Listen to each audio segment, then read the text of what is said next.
bienvenido, bienvenida a este nuevo espacio de Meetup de Codurance. Soy Luis Cars, Agile Delivery Manager en la compañía y voy a estar acompañándote como facilitador el día de hoy para la cuarta y última entrega de un set de 4 Meetups sobre Technical Coaching que hoy nos va a presentar Daniel Villahermosa, Software Craftsperson en Codurance. El tema de hoy es impactando en la organización a través del Technical Coaching. Te recuerdo que esta sesión va a ser grabada y que la podrás encontrar en nuestro canal de YouTube con el resto de las charlas anteriores. Si no deseas aparecer en la grabación, puedes apagar tu cámara. Codurance nació desde la comunidad y quieren retribuir a la misma, por lo tanto, si sentís que tenés un tema para compartir, bienvenido sea, nos puedes buscar para que lo organicemos. Para aprovechar el tiempo, vamos a tener un espacio al final para las preguntas. Te invito a que vayas haciendo preguntas en el chat, así yo puedo apuntarlas y luego volvemos con Dani. Este espacio es en colaboración con Software Crafters Madrid. Elder, agradecido de compartir y de tenerte aquí hoy con nosotros. Te cedo la palabra. Nada, muchísimas gracias. Y de verdad que es un enorme placer otra vez estar aquí con Dani mostrándonos ahí un montón de cosas sobre el Technical Coaching. Creo que hoy le vamos a poner un primer lazo, que espero que no sea ya el último, porque el tema se está volviendo bastante interesante y da para mucho más también. Recordaros eso, que compartir las comunidades, tanto de Codurance como Softwarecrafter Madrid. Recordar también lo que comentaba Luis de las preguntas. Toda pregunta que queráis, pues ponerla en el chat y la repetimos ya luego un poquito más al final de la sesión. Y no me voy a extender más. Todo tuyo, Dani. ¿Qué tal estás? Muy bien. Bueno, pues empezamos. Empezamos nuevo año recordando un poco lo que vimos el año pasado, que vimos 3 meetups en el que hablamos primero del rol de Technical Coach y ver si os podía interesar, ¿no? A nivel general pues eso, para meterlo dentro de vuestra propia carrera o simplemente para utilizar este tipo de técnicas en vuestros equipos. Luego hablamos de equipos, cómo impactar a los equipos de alto rendimiento y a través de prácticas técnicas. Y luego terminamos el año hablando de individuos, de cómo podemos mentorizar a personas, de cómo podemos a través de las prácticas técnicas. Y hoy rematamos, como habéis dicho, ponemos el lazo y lo que hacemos es decir, bueno, ¿cómo podemos hacer para impactar en las organizaciones? Y quiero decir, es hacer que todos esos cambios que hemos visto perduren en la organización, en la cultura, en los comportamientos de las personas dentro de la organización. Y eso es lo que vamos a ver hoy, cómo impactar en la organización. Siempre empiezo con una pregunta y hoy, como no, pues tengo otra. Y es, ¿creéis en los fenómenos paranormales? Y es que os tengo que decir que yo sí que creo y además creo que son totalmente necesarios. No sé si os ha pasado de venir a un meetup como este o como cualquier otro de los que tenemos o leer un libro nuevo y ver un concepto de nuevo, Outside-in, por ejemplo, llegar a tu equipo, llegar a tomar un café con tu jefe, con la gente del trabajo y decir, oye, ¿has visto esto? Es súper interesante. Y la gente, oye, pues pásame el link, pásame el libro, pásame esto, tal. Y dice, sí, bueno, vamos a empezar a usarlo ya. Y entonces es cuando empiezan los fenómenos paranormales y cuando se empiezan a escuchar voces que te dicen, salen de las paredes y dicen, eso no es así como hacemos aquí las cosas. O eso funciona en teoría, pero en la práctica no. No tengo ninguna prueba, pero tampoco tengo duda. O simplemente, oye, ¿qué pasa con este otro problema y este problema, este problema? Y ya no sabes ni qué habías preguntado. Y dices, bueno, pues vamos a seguir trabajando donde estábamos. Estos son sesgos cognitivos y ocurren en las empresas, de cosas nuevas que entran y son rechazadas, así de primeras. Y esto es algo que a mí hace años no me preocupaba, pero llegó un momento que sí me empezó a preocupar. Y estaba trabajando en .NET como desarrollador, en la época que empezaba el 1.0 de .NET, Microsoft empezaba a meter el tema de Team Foundation Server, sabéis que tener al MSDN, que empezaba con buenas prácticas. Y yo por casualidad estaba metido en ese mundo. Tampoco sabía mucho, pero bueno, dentro de lo que había, pues sabía. Me contrató una empresa como Technical Lead junto con otro compañero más que venía de otra empresa como arquitecto. Y esta empresa lo que quería era generar, o sea, productos que ya tenía y que eran muy caros, y hacerlos en una nueva plataforma, con una nueva forma de trabajo y diferente. Entonces empezamos con unos I+D. Teníamos equipos y empezamos a reproducir todos los productos, pensando muchas veces en cosas diferentes. Y estuvo muy bien. Tanto que tuvimos cierto impacto. No era el mejor producto del mundo, no era el mejor código del mundo. De hecho, hicimos bastantes locuras. Pero el caso es que nos propusieron, es decir, oye, tenemos un montón de productos que tenemos que generan dinero para toda la empresa. Vamos a juntar los equipos. Son equipos que están trabajando en tecnologías que decían que estaban obsoletas, forma de trabajo. Vamos a juntarlo. Entonces, en aquel momento, sí me hubiera gustado que alguien me hubiera dicho, oye, ¿por qué la gente a nosotros mismos nos cuesta tanto el cambio? ¿Cómo puedo influir en la organización minimizando el rechazo? Y luego en aquella época no pensaba ni en technical coaching ni nada de esto, pero pensaba, ¿cómo podemos hacer que los cambios impacten y perduren en la organización desde el punto de vista técnico? Porque según nos juntamos, nos encontramos con muchísimos problemas, rechazos, roces, de todo. Mi compañero que estaba conmigo, entre otro equipo que éramos y tal, pues tuvo que marcharse, tuvo que ir por una serie de temas personales, y yo una excedencia. Y yo continué andando con los equipos, con otra gente, pam, pam. Y la verdad es que llegó un momento en que yo ya no noté ningún tipo de fenómeno paranormal, yo no notaba nada. Todo iba bien, bueno, bien, teníamos un montón de código legado, pero bueno, bien. Y logramos entregar y muy contentos. Salió un nuevo proyecto mucho más grande. Dijimos, vamos a hacerlo incluso mejor. Y justo pues mi compañero vino con pensamientos nuevos, ¿no? Cosas que había visto nuevas, había estado en meetups, había leído libros, había estado fuera de la organización. Y me acuerdo que tomando un café me dijo, ¿has visto esto de TDD? Mira, esto es la hostia, esto es muy bueno, esto es buenísimo. Y todo esto es muy bueno. Y me enseñó peer programming, me enseñó los libros, tal. Y dije, ¿cómo mola? Esto me gusta mucho. Y dice, pues vamos a empezar a hacerlo ya en el nuevo proyecto, ya que podemos. Entonces, pues le dije lo que yo pensaba en su momento que era normal, que es, no, perdona, en esta organización no trabajamos así. Y me dijo, pero bueno, ¿qué me estás contando? No te entiendo.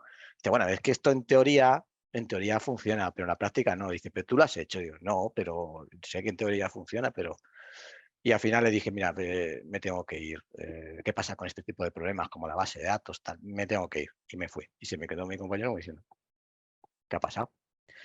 Un año después dejaba la organización, no me echaban ni nada por el estilo, me iba yo, porque tardé un año en darme cuenta de que me estaba quedando obsoleto y quería buscar todo esto que me estaba contando y que había visto en otros sitios.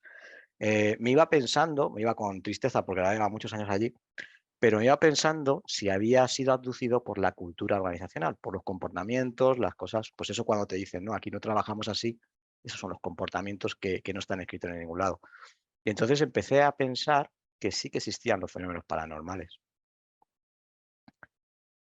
Hola, soy Daniel Villahermosa, Dani, y soy desarrollador software.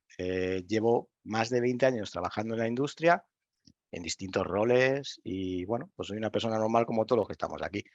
Vengo a compartir un poco las experiencias respecto a un punto de vista de technical coaching, las mías y bueno, también la de muchos compañeros de Codurance y de la comunidad. Porque hay algunas cosas que voy a presentar que vienen de la propia comunidad. Y nada, trabajo en Codurance, que es una empresa ligada completamente al movimiento de software craftsmanship, de Steam Programming, y aplicamos todo ese tipo de valores y de prácticas en todos nuestros proyectos, desde modernización del software, consultoría, entrega de funcionalidades y capacitación. Y muchas veces pues, nos piden pues, justo eso, oye, ¿puedes ayudarnos a coger este tipo de prácticas y a introducirlas dentro de nuestra cultura? Os recuerdo, y pensando ya en el primer meetup que dimos, que no es la única manera de ayudar a las empresas a transformar su forma de trabajo. De hecho, se complementan. ¿Os acordáis que era el training, era la polinización con software craftmans dentro de los equipos? Y esta era una más, que era la de technical coach. Pues pensando en esto, pues habéis dividido la charla en 4 partes. Es por qué las organizaciones necesitan cambiar. Ya vimos algo en el primer meetup, pero quiero subirme un nivel más a nivel de organización. ¿Por qué es tan difícil cambiar y cómo podemos hacer que los cambios impacten y perduren? Y luego veremos unas conclusiones. Quisiera hacer al final también un resumen un poco muy rápido de todo lo que hemos visto y para que quede un poco ahí la foto, ¿no? ¿Y por qué las organizaciones necesitan cambiar? Y pongo en la coletilla de siempre. Hay que habilitar ciertas estructuras o ciertas cosas para que vengan cosas de fuera y podamos cambiar según cambia el mercado y cambia la tecnología. Lo comenté ya en el primer mitad. Hoy en día el mercado es muy agresivo y las empresas que no se adaptan a lo que piden los usuarios no sobreviven. Y anteriormente, en el siglo XX, pues no era así, pero es que esto ha cambiado completamente. Y esto, la solución que dan las empresas es la Business Agility. Agilidad que no está relacionada, pero no es la agilidad que conocemos del manifiesto. Es más bien cómo las empresas se adaptan al mercado y a los cambios que se producen y cómo van pivotando. En un mundo de VUCA, que es una palabra creo muy sobreutilizada, pero bueno, quería sacarla aquí: volatilidad, incertidumbre, complejidad y ambigüedad. Es decir, el mundo está hiperconectado y es súper complejo. Lo que hacemos es poner al negocio, el capitán de barco, al mando no de un volante de coche, sino de un timón. Y ponemos la metáfora del barco porque una organización tiene cierta inercia a la hora de moverse, y cuanto más grande más. Y sobre todo al lado con la tecnología, con otros roles también de tecnología, que de alguna manera tomando decisiones juntos. Por eso nos encontramos en la mayoría de las empresas en las que trabajamos, que están empezando o ya llevan tiempo aplicando frameworks como SAFe, porque quieren unir, ¿no?, la parte de negocio con la parte de desarrollo y además hacer esta toma de decisiones. O empezamos a escuchar que aparecen en las empresas pues, estos términos como Chapter, Tribe, de que viene Spotify, que creo que es un framework que no utiliza Spotify, pero que es muy conocido. Y OKRs, objetivos y key result, negocio pone objetivos y tú como equipo, los equipos, los productos, intentan orientar o sus objetivos a los objetivos, ¿no?, de alinearlo, ¿no?, con los objetivos del negocio. O aparecen otros términos como las salas ovellas, que es un concepto lean, que es como una típica sala de guerra que dicen, ¿no?, que están los generales ahí con las piezas, pues algo similar. Es una sala de toma de decisiones donde tienen todas las iniciativas y pueden tomar decisiones. Además, de ahí salen esos objetivos, ¿no?, para que los equipos miren. Entonces está muy bien. Pero hay cosas que tener en cuenta, porque si no, esto se convierte en un salón de juego. Si, por ejemplo, no tenemos en cuenta ni el legacy code que tenemos o los sistemas antiguos que tenemos que no cambian de forma incremental, o es complicado, o hay una burocracia excesiva, o sin ir más allá, las personas entienden seguramente el framework, pero no entienden cómo llevarlo luego a cabo en el código, pues entonces, por mucho que el negocio mueva el volante, no salimos de la sala de los niños. Por eso existe esto. Y por eso, que esto es todo lo que hemos estado hablando durante ese tiempo. Hablamos del código limpio, de refactoring, de Steam Programming, de todo esto que estamos hablando, de peer programming o programming, que ayudan a que esto sea realidad y que de alguna manera, pues Negocia pueda conducir ese barco junto con todo desarrollo y además poder evitar esos icebergs y esos problemas buscando oportunidades. Simplemente es una cuestión de supervivencia. Por eso necesitan cambiar.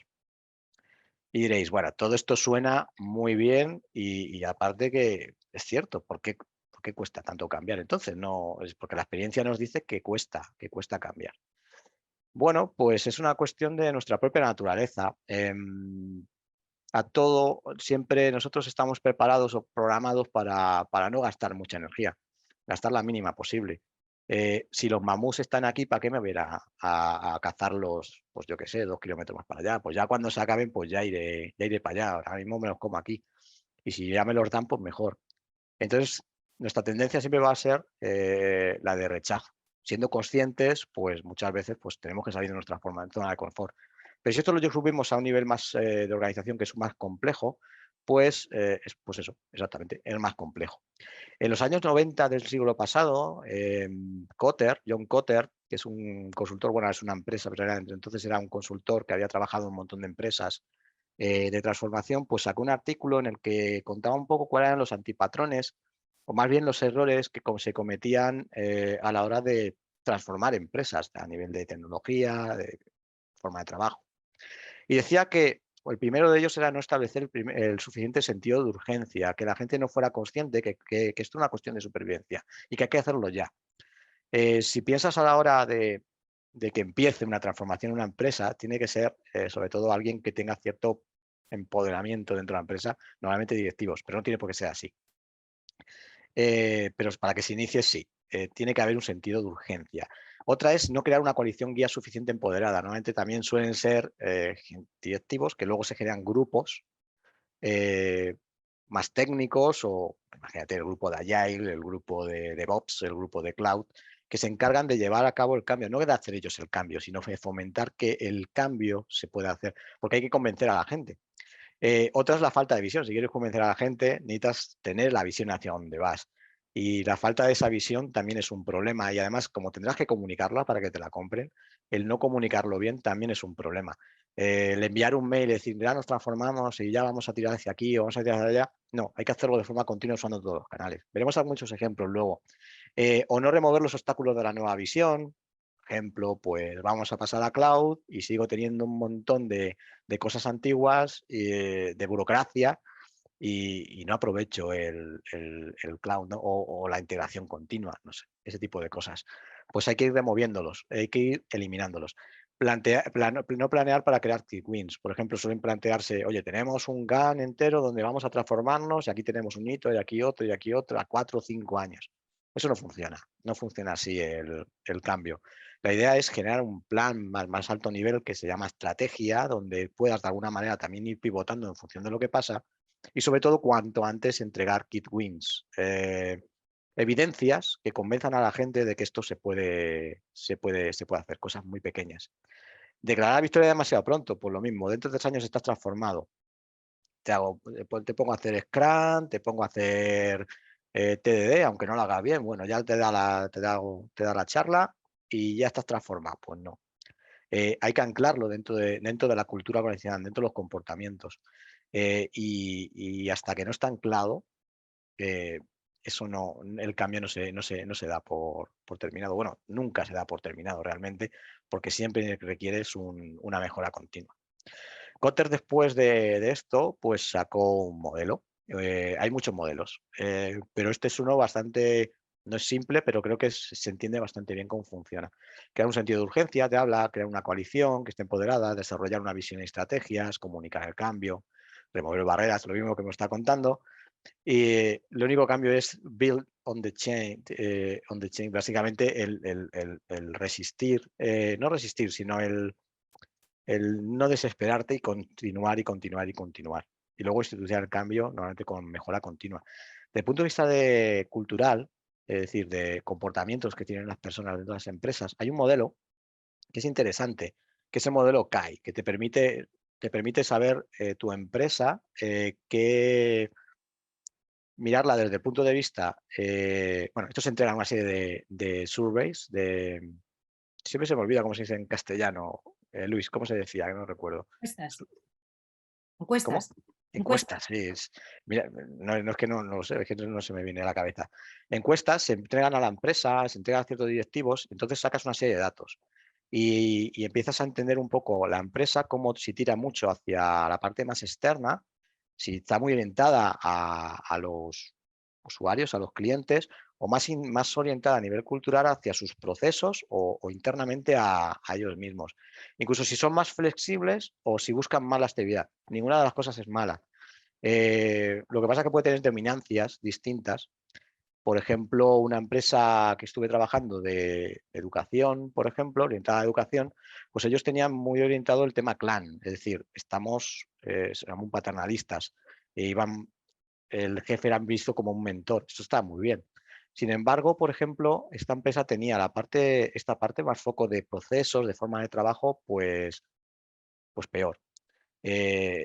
Sin embargo, por ejemplo, un banco o el propio gobierno o una empresa de seguros suele tener esto suele ser dominante. Con lo cual, muchas veces estos modelos nos valen para estas acciones que hacemos a nivel de transformación. Decir, bueno, esta empresa necesita comportarse más como un clan o focalizarse más aquí, y puedes orientar tus acciones a impactar en la cultura. Otro modelo es el modelo de Bell Rogers de difusión y emisión de valor. Tengo que decir que los modelos todos están muy bien y son muy útiles, pero todos mienten. Y luego veremos por qué. No siempre se aplican al pie de la letra, pero vienen bien para entender cómo funciona el cambio. Aquí lo que te dice es que cómo una organización adopta el cambio, teniendo en cuenta como categorías de personas que te vas a encontrar. Por ejemplo, los innovadores son gente que son las que suelen pedir el cambio internamente en la organización. Early adopters suelen ser gente que solo necesita un espacio y quieren hacer cosas. Normalmente se hace un piloto con early adopter para demostrar rápidamente que el cambio puede ser hecho. Y no siempre funciona. La early majority son gente más escéptica, que necesitan evidencias de que esto ocurre. Normalmente dicen que sueles ir cogiendo a los innovadores, los early adopters en un piloto, van comprándote las ideas y vas metiendo dentro de la cultura. Y luego ya te queda la early majority, que es pues el resto de gente que, bueno, ya pues ni fu ni fa, y los laggard que te dicen que de primeras no vayas hacia ellos porque te van a boicotear. Básicamente son gente que no quiere cambiar, también lo hay. En muchas empresas hay gente que sale de la empresa por ellos mismos, porque el cambio no va con ellos, o simplemente por inercia. Eso pasa. Pero esto se ve muy bien con un vídeo. Imaginaros que en el vídeo, ahora voy a poner 2 minutos, el liderazgo, cuando hablan de liderazgo, se refieren a ese comité, a ese grupo de personas que se encargan del cambio, o eso es el adopter. Decidme si se escucha, creo que sí, lo hemos probado. Si sabes mucho de liderazgo y de crear un movimiento, vamos a ver cómo surge un movimiento en menos de 3 minutos y aprendamos algunas lecciones. Es obvio que un líder necesita valor para levantarse y parece ridículo, pero lo que hace es tan sencillo que es casi educativo. Un factor clave, que sea fácil de seguir. Ahora llega el primer seguidor, quien juega un papel esencial, muestra públicamente cómo hay que seguir. Mira cómo el líder lo acoge como un igual. Ya no está el líder solo, ahora son una pluralidad. Mira que llama a sus amigos para que se unan. El primer seguidor debe ser valiente, porque se debe enfrentar al ridículo. Ser el primer seguidor es una forma subestimada de liderazgo. El primer seguidor transforma a un loco en un líder. Si el líder es el pedernal, el primer seguidor es la chispa que enciende la llama. Aquí está el segundo seguidor, es el punto de inflexión. Es la prueba de que el primero lo ha hecho bien. Ahora no es un loco, ni son 2 locos, ahora es una multitud y están ahí para decir algo. El movimiento debe ser público, y el público no debe ver solo al líder, es necesario ver a los seguidores, porque los nuevos seguidores emularán a los seguidores, no al líder. Ahora llegan 2 más y otros 3 inmediatamente, hemos conseguido el impulso. Es el momento crucial, ya tenemos un movimiento. A medida que se unen más personas, va desapareciendo el riesgo. Si antes se quedaban mirando, ahora ya pueden unirse, porque no van a destacar, no parecerán ridículos y formarán parte del grupo de moda si se dan prisa. En el próximo minuto verás al resto que decide ser parte de la multitud, porque serán ridiculizados si no se unen. Señoras y señores, así es como se crea un movimiento. Y así es como se crea un movimiento. Simplificado, pero realmente es lo que se intenta hacer. Pero claro, ¿cómo lo hacemos, no? Y sobre todo a nivel técnico. Lo que quería hacer es cómo acompañamos y qué cosas he ido viendo yo, por ejemplo, por compartir. Voy a seguir Kotter porque me parece que voy a seguir cada uno de los pasos y qué me he encontrado en cada uno de los pasos desde el punto de vista de technical coaching. Y comentaros algunos ejemplos. Existen otros modelos, no solamente el de Kotter. De hecho, Lean Chain Management es otro que podéis echar un vistazo diferente. Hay un montón de modelos. Pero bueno, voy a seguir este. Cuando nos llaman para participar en alguna transformación o nos llaman como technical coach, yo me he encontrado 3 casos. Puede que existan más. Yo solo me he encontrado 3. Uno, para formar parte de un equipo multidisciplinar, un conjunto de gente, no un comité directivo, sino un grupo de gente que se va a encargar de ese cambio y que además es variado. Me he encontrado con coach ejecutivos que trabajan más con negocio y con la parte directiva, con Agile Coach, con expertos en Design Thinking, expertos en UX también y con Technical Coach también, compañeros. Todos son compañeros, ¿no? Pero me refiero de la misma especialidad. Bueno, ahí es una manera. Otra manera es que te llame una capa intermedia. Una capa intermedia, managers que quieren empezar a practicar algún tipo de cosa específica, como por ejemplo BDD, nos ha pasado, o cosas más genéricas, ¿no? Y no saben cómo hacerlo. Entonces dicen, oye, ayúdanos. Aquí sí lo que diría es que tienes que buscar esos otros agentes del cambio para estar alineado con la organización. Y bueno, pues otras cosas que son previas, más con el sentido de urgencia que hablábamos. Pues a veces te llaman solamente para un training o un training muy completo, que eso nos llaman muchas veces, que suele ser como esa chispa, ¿no? La demostración en un equipo piloto con Early Adopter también nos llaman. Y otra es entrenamiento internal Technical Coach. Recordad que el Technical Coach es un rol y no tienes por qué estar siempre haciendo de Technical Coach, a no ser que seas consultor y estés trabajando de eso. Pero internos pues suelen ser desarrolladores, arquitectos que cogen ese rol en un momento dado para... Está bien que lo hagan porque suelen puede hacer cosas que tú no puedes hacer como consultor externo. También es cierto que tú también puedes hacer cosas que no pueden hacer ellos, solamente se suelen complementar. Y bueno, como construir una coalición, pues sabéis que luego se construyen grupos, ¿no? Sobre todo en grandes empresas, grupos como más operativos, ¿no? Yo me he encontrado dos casos, uno trabajando con un director de tecnología como sponsor, gente interna que no sabía pues en este caso era de metodologías, de forma de trabajo, de TDD, de todo este tipo de cosas, también de DevOps y algún tipo de herramientas. Y bueno, nosotros éramos unos expertos de una empresa que trabajábamos allí y trabajábamos con ellos. También había otros puntos, ¿no? Como otro grupo de cloud y otro grupo de otra. Era todo muy técnico. El otro caso era más variado y era, pues eso, Agile Coach, Executive Coach, un Enterprise Agile Coach que se dedica más a pensar cómo la topología de la empresa puede cambiar y más pensando a nivel más empresarial, ¿no? Y un sponsor también, siempre hay un sponsor. En cuanto a la visión, pues mira, en este grupo último que os he comentado más variado, pues pude hacer muchas cosas. Entre ellas, el Enterprise Agile Coach quería que una de las áreas de esta empresa tan grande, que había un directivo que tenía un montón de proyectos y tal, quería que pasaran de proyectos a productos. Es decir, equipos estables y trabajando negocio junto con tecnología juntos. No que fuera un cliente proveedor, que eso ocurre en muchos sitios, sino que negocio fuera parte del equipo.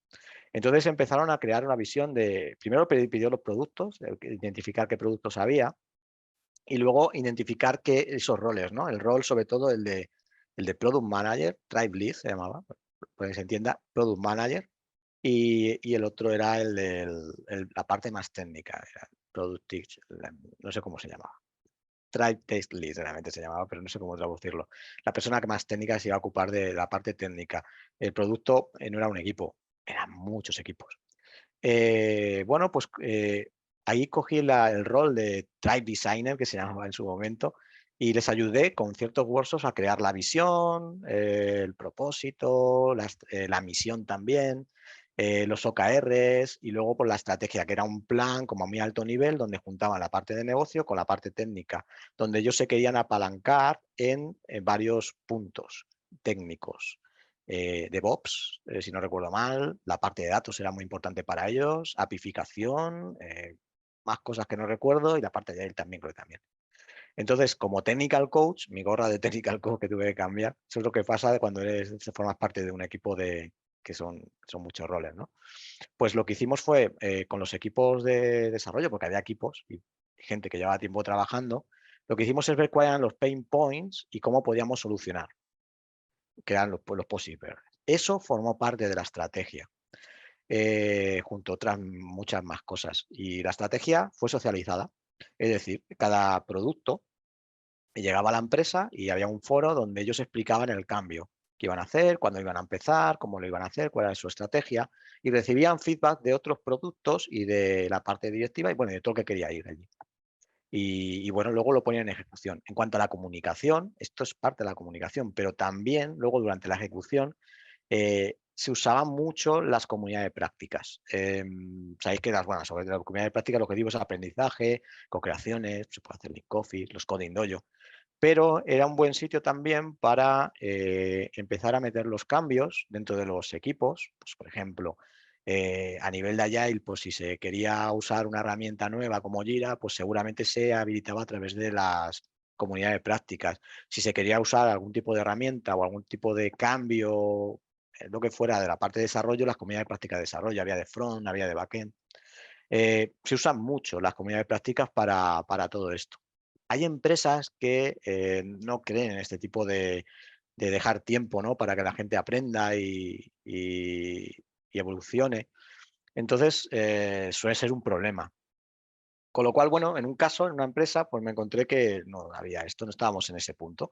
Entonces, lo que hacíamos era como Agile Coach, Agile Technical Coach, yo siempre trabajo en la parte más técnica, orbitábamos por los equipos, ayudándoles, aconsejando, haciéndoles coaching y bueno, iba identificando los distintos early adopters respecto a este tipo de prácticas. Vamos a ver, compartíamos libros, compartíamos cosas. Incluso hubo un product owner con el que me puse a hacer peer programming, que fue muy divertido, porque hacía muchos años que no programaba y le gustó mucho. En un momento dado, pues creábamos coding dojos todos los meses, nos uníamos a un viernes por la tarde, a última hora, donde comprábamos pasteles, ya al final comprábamos jamón, porque estábamos un poco era un poco empalagoso y algunas latas de refresco. Y hacíamos random y catas o hacíamos catas y lo pasábamos bien. Con el tiempo se crearon COPs, comunidad de prácticas. No fue solamente por esto, sino por más iniciativas que hubo. Estos son el tipo de iniciativas que surgen de ese punto cultural, ¿no? Que hemos hablado del modelo que hay, pues el tipo de acciones que llevan un tiempo. Cuando quieres hacer kid wins y tienes una estrategia, pues si tienes muchos equipos hay que priorizar. Eso es el funnel, el embudo, ¿no? La priorización de equipos. ¿Cómo lo hago? Hay una regla que es la de no trabajes con más de 3 equipos. Depende, ¿no? También depende de la madurez de los equipos, pero regla, no trabajes con más de equipos porque no va a tener impacto. Normalmente yo suelo categorizar los equipos, hablarlo con el sponsor, qué es lo que da más impacto. Hay una posibilidad que la rotación de equipos y agendas, que esto viene en el método Sandman, no sé si lo explican en el libro, pero viene de ahí, donde los technical coach, digamos que tienen unos equipos asignados y tienen como unos slots donde hacen las learning hours, donde están ciertas trainings o hacen mock programming con los equipos, que eso lo vimos en la parte de equipos, vimos lo de mock programming y todo esto. Y eso lo hacen para intentar rotar los equipos y poder tener mayor alcance dentro de toda la organización. Es una manera, también viene dado porque el rol de technical coach, sobre todo cuando es externo, no es barato y aparte hay muy poca gente que tenga todos los skills necesarios. A lo mejor la parte técnica sí, pero le falte de cualquier otro. Entonces es muy difícil encontrar este tipo de perfiles y según contaba Emily Bates, yo creo que era Falco, que era otro de los technical coach que forman parte de esta comunidad, contaba que lo hicieron por eso. Yo lo he hecho de otras maneras, como por ejemplo en un momento dado un sponsor me vino con un montón de equipos, estaba yo solo, y dice, quiero reducir el coste de mantenimiento, ese era el objetivo. Digo, vale, pero son muchos equipos y hay que conocerlos y tal. Vamos a ver, creé unas métricas basadas en SonarQube, las llamé Clean Code Index y se complementaban con revisiones de código ligeras, pero y que se hacían con el equipo además. Y bueno, eso te daba ese Clean Code Index y había alguna métrica más. Creé un modelo de madurez pequeño, hablaba de equipos de low performance, medium performance, high performance, en función de esas métricas. Y luego categoricé los equipos en 3 tipos, Early Adopter, Early Majority y Late Majority. Early Adopter eran equipos nuevos, que empezaban a trabajar y que además sabía que querían trabajar de esta manera. Con las prácticas, con TDD, con peer programming y ese tipo de cosas. La Lean Majority era gente que quería trabajar de esta manera, pero llevaba ya en tiempo en el proyecto que fuera y tenía un código legado, había bastantes. Y la Lean Majority era pues equipos que llevaban mucho tiempo y tenían mucho código legado y más problemas que solamente el código legado. Eran lo más difícil. Evidentemente, el sponsor quería priorizar siempre estos. Pero ¿qué pasa? Según el modelo y según nuestra experiencia, pues lo que ocurría era que explicábamos que era mucho más difícil llevar a estos hacia aquí. Era más fácil llevar a estos y estos pues era relativamente fácil, medio fácil y difícil, la mitad. Y bueno, priorizamos. Entonces, como decía, en los modelos no siempre se empieza cogiendo el early adopter y luego el early majority. No, empezamos con 3, porque el sponsor lo que quería era primero dar visibilidad de que eso se podía hacer, con lo cual quería algo, entre comillas, fácil. Quería luego reforzarlo con gente que ya llevaba tiempo y con lo que quería era aprender realmente cómo podíamos ayudarle, porque eran muy complejos esos equipos. Entonces se conformaba con llegar a entender cómo podíamos ayudarle y tener un pequeño impacto. Esto era una hipótesis, si os acordáis, siempre funcionamos por hipótesis, bueno, no siempre, pero yo en mi caso funciono por hipótesis, hago mi hipótesis y luego la valido al cabo del tiempo. Pues esta era mi hipótesis. Y al cabo del tiempo la validamos y efectivamente aprendimos de aquí ciertas cosas, no tuvimos mucho impacto aquí, sí que tuvimos impacto aquí y en este también. Por ejemplo, no continuó, se cayó por presupuesto. Es lo que digo, las transformaciones a veces en esta parte de aquí se suelen caer por diversos motivos. Aquí nos quedamos sin presupuesto. En otra ocasión, lo que entramos es una organización pues que no teníamos visibilidad de la parte de negocio, tampoco de los equipos, íbamos descubriéndolos poco a poco. Entonces empezamos con unas métricas se llaman métricas de vanidad. Es cómo tú te adaptas a un proceso. ¿Haces Scrum? No haces Scrum. ¿Haces Kanban? No lo haces. ¿Lo haces bien? Lo haces mal. ¿Haces TDD? No haces TDD. ¿Haces test al menos? Ese tipo de cosas. Empezamos así, porque no podíamos empezar. Estos los equipos lo utilizaban como retrospectivas y sirvió mucho para aprender, para que aprendieran y sobre todo para hacer mucho training. Pero nos dimos cuenta que esto no era suficiente, eran métricas, como llaman, de vanidad, no tienen impacto. Entonces queríamos tener impacto en el negocio, pero no teníamos acceso. El negocio no quería saber nada de esto. Con lo cual dijimos, bueno, pues vamos a ver cómo impacta en el producto.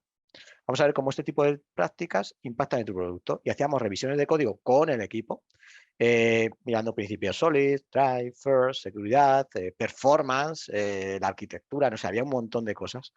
Y lo hacíamos con ellos, servía para enseñarles y también servía para ver cómo estaban los productos. De forma que pensábamos, si veíamos en cuadrante, que los equipos que no hacían ninguna de las recomendaciones y el producto estaba muy mal, pues estaban en riesgo de mantenimiento. Los equipos que estaban aquí, pues no estaban teniendo impacto, estaban haciendo cosas, pero realmente había algún tipo de historia, ¿no?, que teníamos que ver. Entonces eran los que empezamos a priorizar. Bueno, primero estos, aunque algunos se quedaron aquí, porque decían, no queremos que les molestes. Eso siempre pasa, porque no tienen para hacer este tipo de cosas, eso pasa.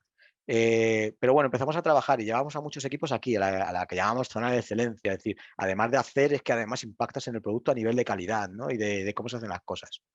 Nos faltaba, como digo, el tema del impacto en el negocio. Y luego esta parte era el aprendizaje. O sea, no haces nada de lo que recomendamos y tu producto es maravilloso. Vamos a ver qué hace. No encontramos a nadie. Pero podíamos haberlo encontrado. Entonces era en la zona de aprendizaje. Esto lo usábamos para priorizar, pero también dijimos, vamos a crear ese movimiento que hemos visto, ¿no?, en el vídeo. ¿Cómo lo podemos hacer? Y bueno, pues lo que hicimos es gamificar. Hicimos una metáfora de que esto era un maratón. Y había medallas, había un modelo de madurez que contemplaba todo esto que hemos visto aquí, todo esto, de forma que había como fases, como puntos. Estabas en nivel bronce si conseguías ciertas historias, estabas en nivel plata si conseguías otras más, era todo evolutivo, y en nivel oro cuando ya eras de lo más. Y además hicimos un ranking. En gamificación, el ranking es peligroso y lo sabíamos. Pero fue un poco impuesto. Nos pidieron en un momento dado, oye, quiero un ranking de todos los equipos, esto venía por el sponsor, y dijimos, ¿cómo podemos hacer para que esto no sea demasiado disruptivo? Nos da un poco de miedo. Normalmente se hace de otra manera. Pero bueno, lo usamos y el primer año sí que hubo cierto fricción con 2 equipos de 60, pero el resto les gustaba, aunque querían cambiar cosas. Y fuimos durante años cambiando, sobre todo el formato de cómo se presentaba la información y tal. Y los 2 equipos que protestaron, de hecho, el primer año casi uno me llora y todo, porque quería estar, quería una medalla, desaparecieron de la empresa.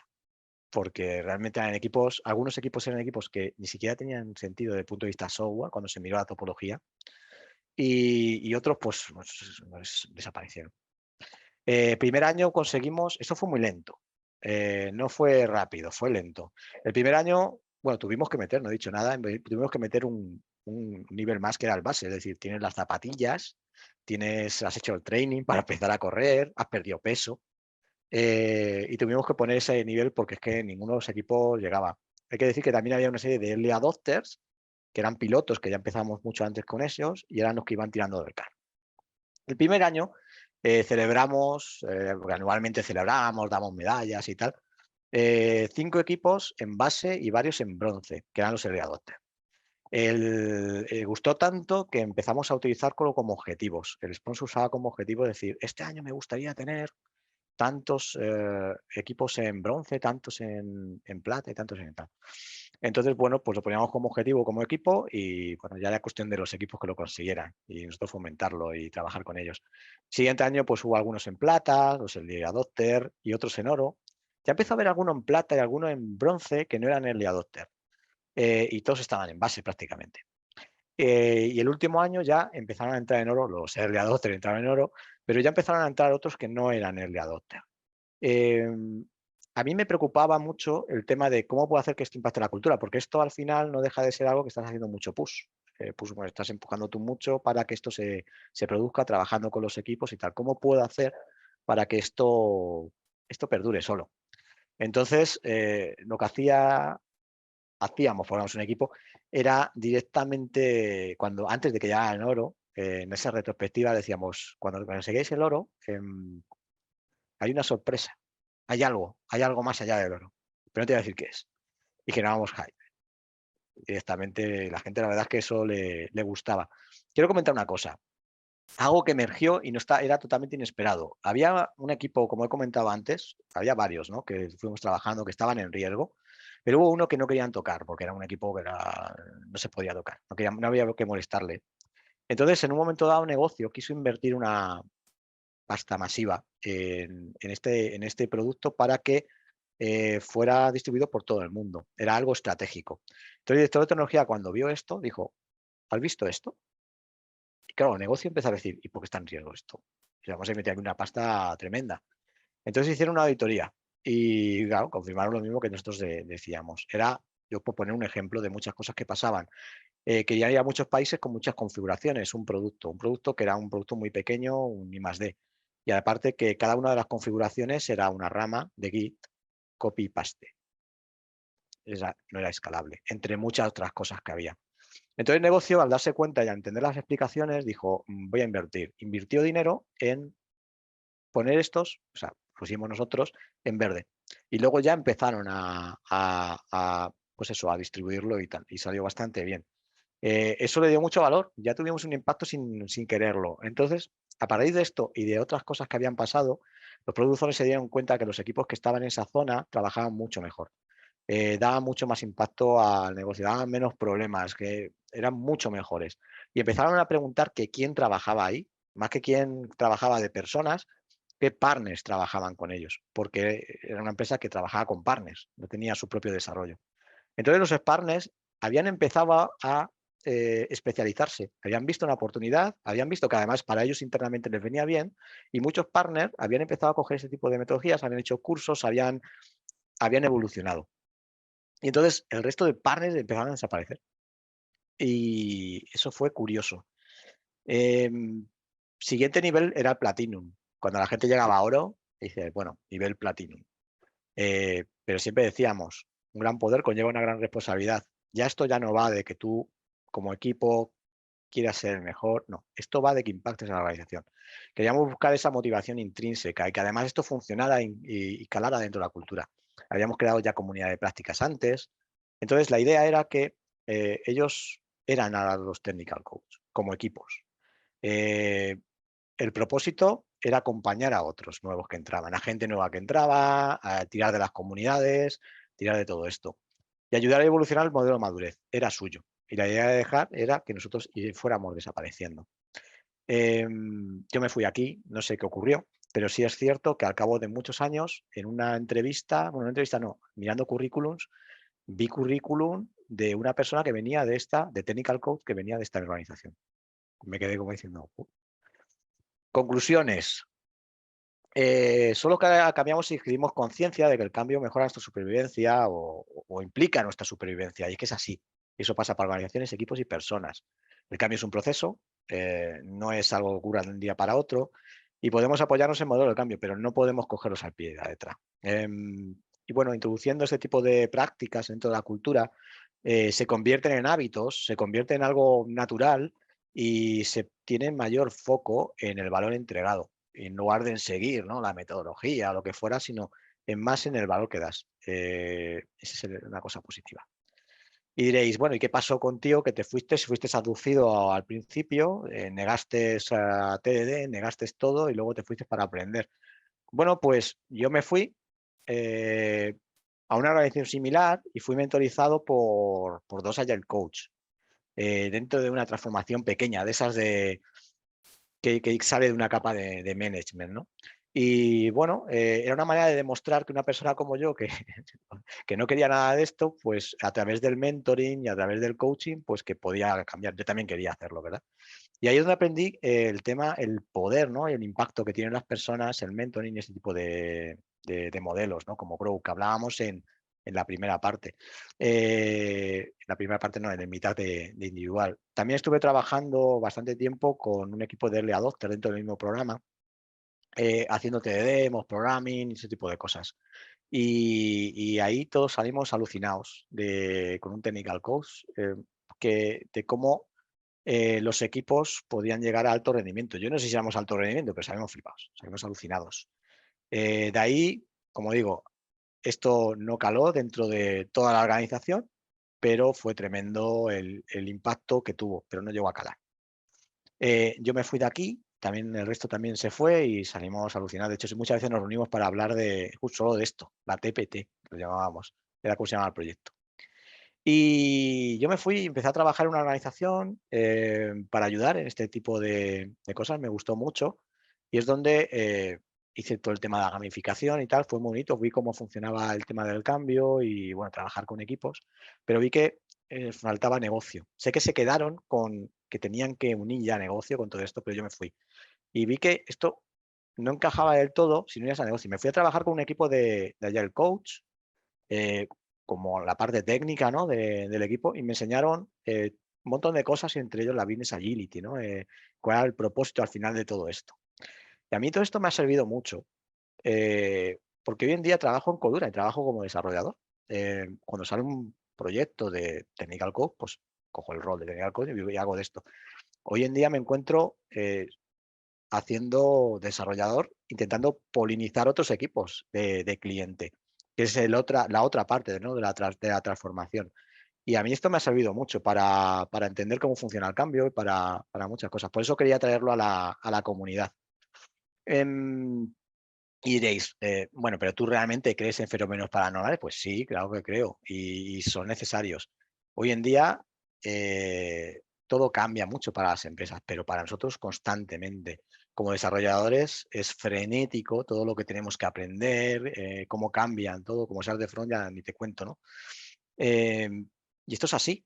Y cuando no existe en tu organización, en tu empresa, gente que pues dice que esto no es así o esto no es asado, es que no está entrando nada nuevo. No hay nada nuevo. Y si no hay nada nuevo, te puedes quedar obsoleto, tanto la empresa como tú. Porque la única cosa que sé que es realmente verdad y que es un axioma es que la única constante es el cambio. Ya que acaba. Muy bien, muchas gracias, Dani. Nada. Bueno, tenemos algunas preguntas de Elder. Vamos con la primera. Venga. Pregunta que puede acabar sin problemas en un depende. En el proceso de coaching hay mucho de acompañamiento de ir poco a poco cambiando las cosas. Hay días más complejos que otros, pero a veces hay entornos, personas, contextos que son bastante tóxicos. ¿Aquí cómo lo ves? ¿Es preferible pagar el esfuerzo de cambio e invertirlo en otro distinto o seguir intentándolo a muerte? En tóxicos, pues depende. Efectivamente, depende del contexto en el que tengas. En ocasiones, mira, en alguna ocasión me he encontrado con un equipo muy problemático, no por el equipo, sino a lo mejor por el contexto que tenía, ¿no? Imagínate contextos organizacionales. Un equipo que a lo mejor, pues, el equipo de desarrollo, si nada más que trabajas con el equipo de desarrollo, pues oye, pues no habría ningún problema. El tema es que tienes que pensar en global, como pensamos, como hablamos en el mitad de equipos, ¿no? Hay que pensar en global. Y a lo mejor lo que te encuentras es, aquella ocasión, me encontré un montón de consultores que estaban allí metidos y un equipo de desarrollo con miedo, ¿no? Uy, perdón, que está sonando un equipo de desarrollo que no podía. Pero es que no podíamos cambiar nada, pero yo seguí trabajando con ellos. Me acuerdo que estuve con ellos haciendo retrospectivas, trabajando y tal. Con el tiempo, lo que ocurrió es que no tuve que luchar con el equipo, o sea, no tuve que trabajar con el equipo. Tuve que seguir con ellos, manteniendo el contacto y siguiendo con ellos. Tuve que trabajar más la parte organizacional. Tuve que irme y demostrar al sponsor, y más que al sponsor, al CEO del área, de que eso era un problema. Y incluso yo teniendo problemas, no problemas, pero sí que cierto problemilla. Hasta que en un momento dado llegaron y dijeron, pero es que esto es verdad, esto no nos está trayendo ningún beneficio.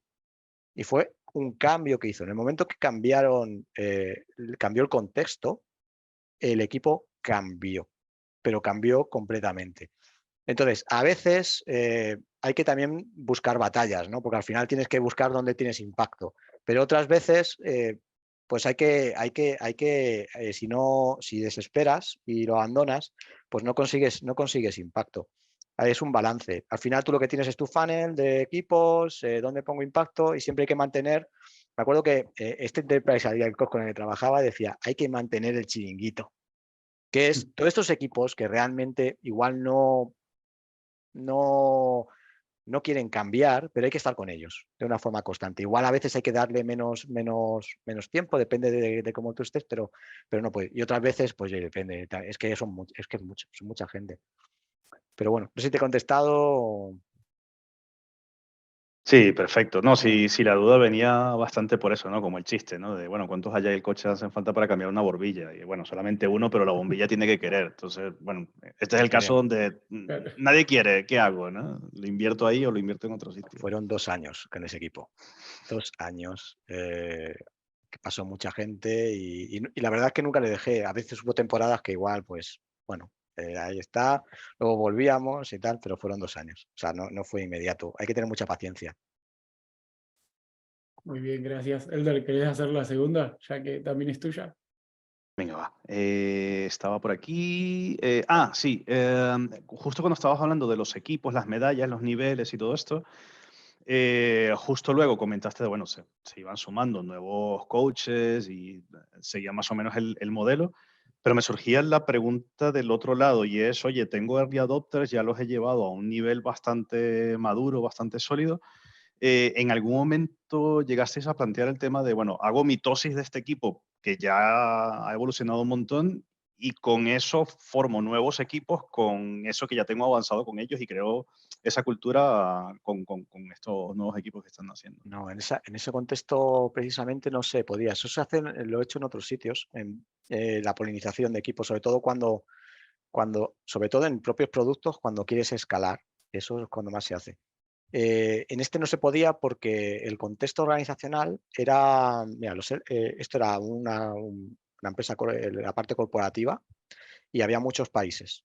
Entonces, cada país era un mundo, con equipos distintos y con un montón de cosas. Entonces, estos early adopter eran de la parte corporativa, con lo cual no podíamos polinizar otras empresas, no se podía.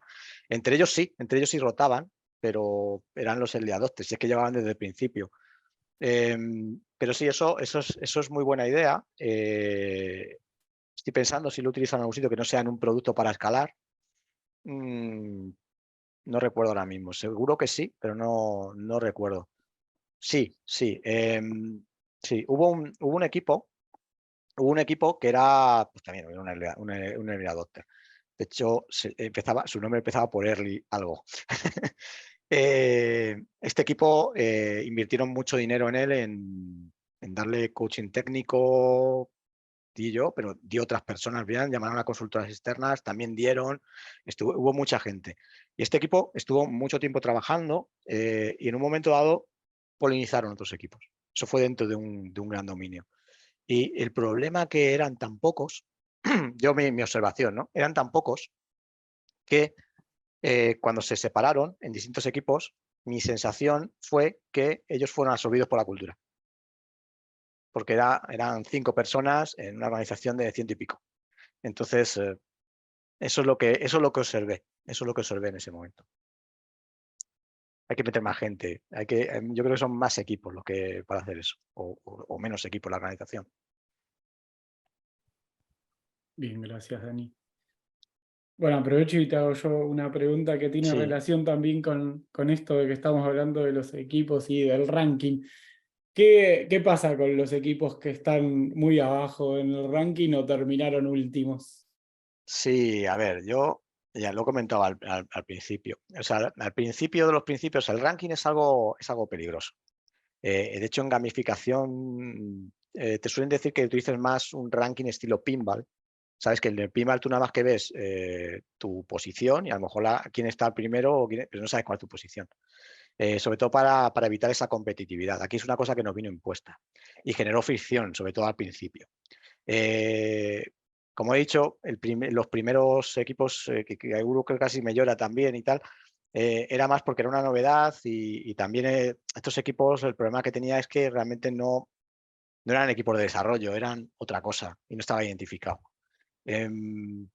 Con el tiempo, los equipos fueron entrando y como ellos participaron en cómo ordenar el ranking, que eso fue que si me pones por medalla, que si me pones por tal, hasta que todo el mundo estaba a gusto, pues tardó un tiempo y la gente estaba bien. Lo que pasa es que no todos entraban, había algunos que pasaban. Igual el 25% era gente que había conseguido estar en base y ya se veía suficiente. Eso es lo que pasaba, pero sin embargo el movimiento sí que estaba ocurriendo con el resto de equipos. Entonces lo que pretendíamos era que esto al final iba a ir cayendo uno tras otro, uno tras otro, uno tras otro. Al final eso funciona. Supervivencia dentro de la organización. Muy bien, muchas gracias. Bueno, si tienen alguna pregunta la pueden escribir o directamente desmutearse. Y si no, ya estamos bien en horario. Muchas gracias por sumarse, Dani, Elder, y a todos por conectarse y compartir este rato. Recuerden seguirnos en todos los links que pasó Elena, que ahora los volvemos a poner de nuevo. Seguir a Dani también, que está en busca de followers perdidos. Os dejo aquí los libros, también por gamificación by design. Eso no es para hacer esto, pero es muy útil.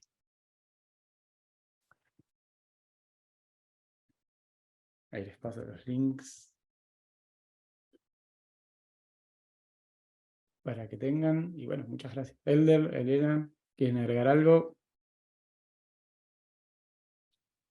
Venga, me lanzo. Nada, reiterarlo del principio. Muchísimas gracias de nuevo a todos por la invitación, por la organización, por el tiempo y la charla.